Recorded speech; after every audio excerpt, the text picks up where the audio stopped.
कटेगा तो बताना, ठीक।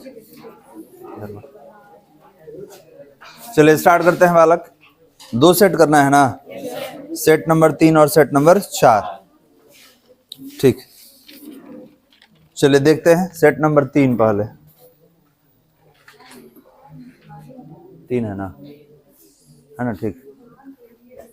चलिए अब बात मत कीजिए, थोड़ा शांत हो जाइए।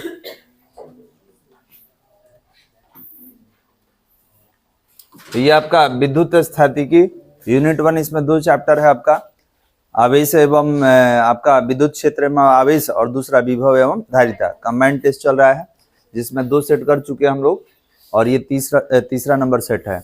कह रहा है आवेश वितरण से ऊर्जा का क्या होता है।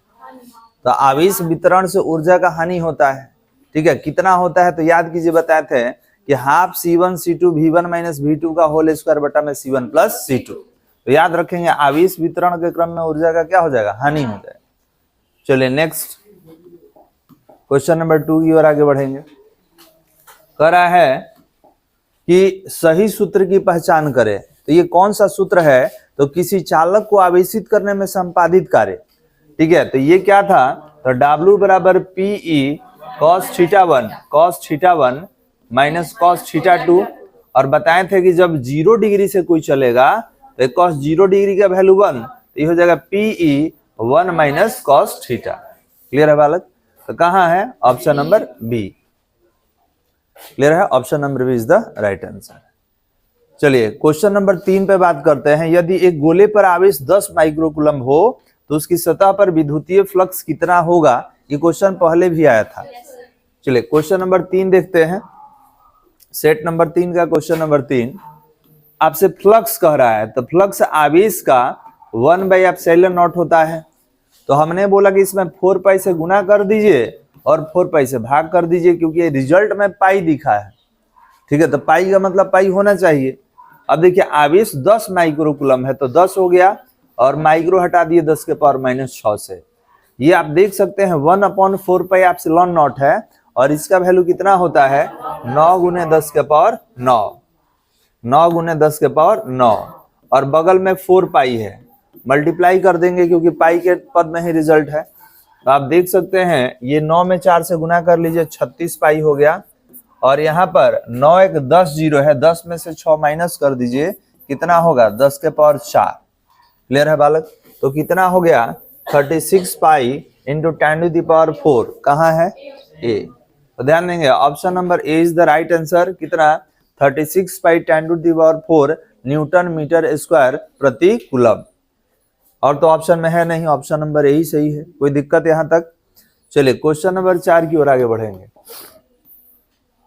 4 कह रहा है कि एक समान विद्युत क्षेत्र में द्विध्रुव पर आरोपित बल युग्म में आघूर्ण अधिकतम है, जबकि द्विध्रुव की अक्ष तथा क्षेत्र की दिशा के बीच कोण। तो ध्यान देंगे टॉर्क को बल आघूर्ण कहा जा रहा है। तो याद रखेंगे टाउ बराबर होता है PE sin थीटा।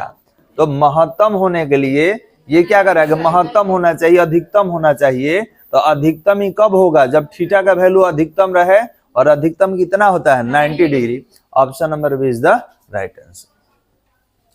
कोई दिक्कत यहां तक बालक। आगे बढ़ते हैं क्वेश्चन नंबर 5। कह रहा है कि एक प्रोटॉन तथा इलेक्ट्रॉन को समान विद्युत क्षेत्र में एक दूसरे से काफी दूर रखा जाता है, तो उन पर लगे विद्युत बल बराबर होंगे, विद्युत बलों के परिमाण बराबर होंगे, उनके त्वरण बराबर होंगे, उनके त्वरण के परिमाण बराबर होंगे। तो ध्यान देंगे आप इलेक्ट्रॉन प्रोटॉन कहीं भी रखिएगा तो त्वरण कब आएगा, जब बल रहेगा। बल नहीं रहेगा तो त्वरण कहां से आएगा। तो सबसे पहले हम लोग विद्युत बल के बारे में बात करेंगे। कह रहा उन पर लगने वाले विद्युत बल बराबर होंगे, विद्युत बलों के परिमाण बराबर होंगे। तो ध्यान देंगे इलेक्ट्रॉन का बल होगा तो माइनस में, और प्रोटॉन वाला प्लस। तो आप बोलेंगे कि सर एगो प्लस है एगो माइनस में, तो ये तो बराबर नहीं है अगर प्लस माइनस से देखा जाए। लेकिन प्लस माइनस हटा के देखा जाए तो दोनों का बल बराबर होगा। तो याद रखेंगे कि जब परिमाण लीजिएगा, प्लस माइनस नहीं लीजिएगा, तो उसको क्या बोलेगा, परिमाण। कितना हो जाएगा, ऑप्शन नंबर बी, विद्युत बलों के क्या होंगे, परिमाण बराबर होंगे। क्योंकि प्लस माइनस नहीं लेंगे, क्योंकि एक का प्लस में होगा एक का माइनस। इसके बाद है 6 नंबर में कि द्रव्य की एक बूंद को आवेशित करने पर उसमें सिकुड़ने की प्रवृत्ति क्या होता है। तो ध्यान समझिएगा, अगर किसी लिक्विड को आप आवेशित करते हैं तो आवेशित करने पर ध्यान देंगे इसके अंदर का दाब बढ़ जाता है, और अंदर का दाब बढ़ेगा तो त्रिज्या भी बढ़ेगा, और त्रिज्या बढ़ेगा तो आकार भी बढ़ जाता है। तो याद रखेंगे, आप आवेशित करते हैं तो आवेश का वितरण सबसे ज्यादा सतह पर होता है, और समान प्रकार के आवेश में प्रतिकर्षण होगा, तुरंत इसका साइज क्या हो जाएगा, बड़ा। ठीक है, तो दो कारण है, एक नहीं, एक तो दाब वाले से भी आप बता सकते हैं और एक है प्रतिकर्षण से भी बता सकते हैं। तो याद रखिएगा कि आप आवेशित कीजिएगा तो अंदर का दाब बढ़ेगा, दाब बढ़ेगा तो त्रिज्या बढ़ जाएगा, त्रिज्या बढ़ेगा तो आकार भी बढ़ जाएगा। तो बताइए कि आवेशित करने पर सिकुड़ने का प्रवृत्ति बढ़ेगा कि घटेगा? तो घट ना जाएगा, क्योंकि सिकुड़ थोड़े रहा है तो फैलेगा। तो याद रखेंगे सिकुड़ने की प्रवृत्ति क्या होगा बालक, तो सिकुड़ने की प्रवृत्ति जो है वो कम हो जाएगा, घट जाएगा। ठीक है, साइज इसका बढ़ जाता है। चलिए ये क्वेश्चन एक और है, इसमें देखिएगा इस तरीके का। तो द्रव्य की एक बूंद को आवेशित करने पर क्या होगा, सिकुड़ने का प्रवृत्ति कम हो जाएगा क्योंकि उसका साइज बड़ा हो जाता है।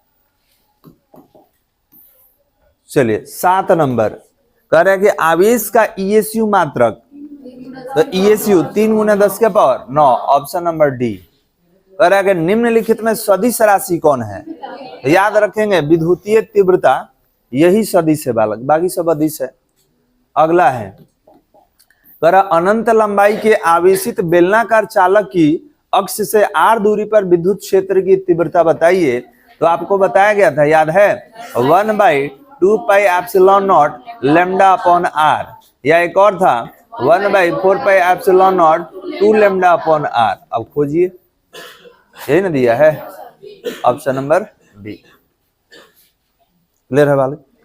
10 नंबर किसी विद्युतीय क्षेत्र में किसी बिंदु पर स्थित परीक्षण आवेश पर लगा विद्युतीय बल F हो, उस बिंदु पर विद्युतीय तीव्रता तो E = F/Q0। परीक्षण आवेश को Q0 से लिखते हैं। अब खोज लीजिए कहां उसमें दिख रहा है, ऑप्शन नंबर ए। क्लियर है बालक। चलिए नेक्स्ट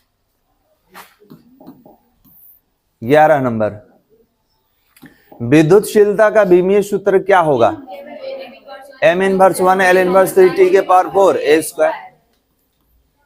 चलिए 1 वोल्ट बराबर होता है, तो 1 वोल्ट किसको बोलते हैं, 1 जूल/1 कूलम। तो 1 जूल प्रति कूलम को क्या बोलेंगे, 1 वोल्ट। कहाँ है जी, हो गया।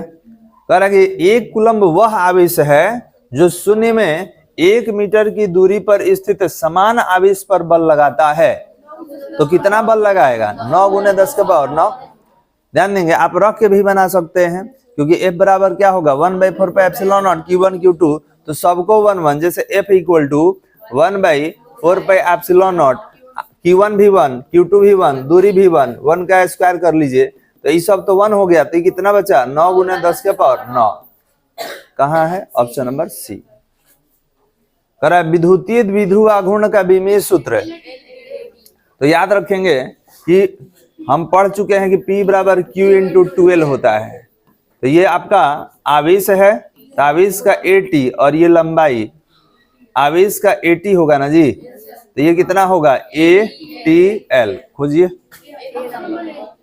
आगे पीछे लिख सकता है, अभी नहीं, वही सीक्वेंस देख रहा है, आगे पीछे भी आप देख सकते हैं इसमें। चलिए नेक्स्ट 15 नंबर कह रहा किसी इलेक्ट्रॉन पर आवेश का नियतांक मान कितना होता है, -1.6 × 10⁻⁻⁹ कूलम। अगला क्वेश्चन, कोई दिक्कत यहां तक बालक? ध्यान से देखिएगा, हो सकता है कि आज वाला टेस्ट में कुछ मिल जाए। तो अगर साबुन के एक बुलबुले को आवेशित किया जाता है तो उसका त्रिज्या क्या होगा, जब साइज बढ़ेगा तो त्रिज्या बढ़ा होगा, तभी साइज बढ़ेगा, तो त्रिज्या क्या होगा, बढ़ जाएगा। चलिए 1 इलेक्ट्रॉन का द्रव्यमान कितना होता है, ऑप्शन नंबर डी 9.11 × 10⁻31 kg। चलिए अगला है 18 नंबर में निर्वात में विद्युतशीलता का मान कितना होगा, ऑप्शन नंबर बीओ सुनाई दिया है, डी। चलिए सही है, हो गया बालक। 19 नंबर, अरे आवेश संरक्षण का सिद्धांत क्या है? ना तो उत्पन्न करेंगे ना ही नष्ट करेंगे, तो option number C is the right answer. आवेश ना तो उत्पन्न होगा ना ही नष्ट होगा, खाली स्थानांतरित होगा, एक पिंड से दूसरे पिंड पे स्थानांतरित कर सकते हैं। चलिए सही सूत्र की पहचान करें, तब P बराबर Q इंटू 2L, सही सूत्र ऑप्शन नंबर सी है। चलिए सही सूत्र की पहचान करें तो E equal to minus dV upon dr।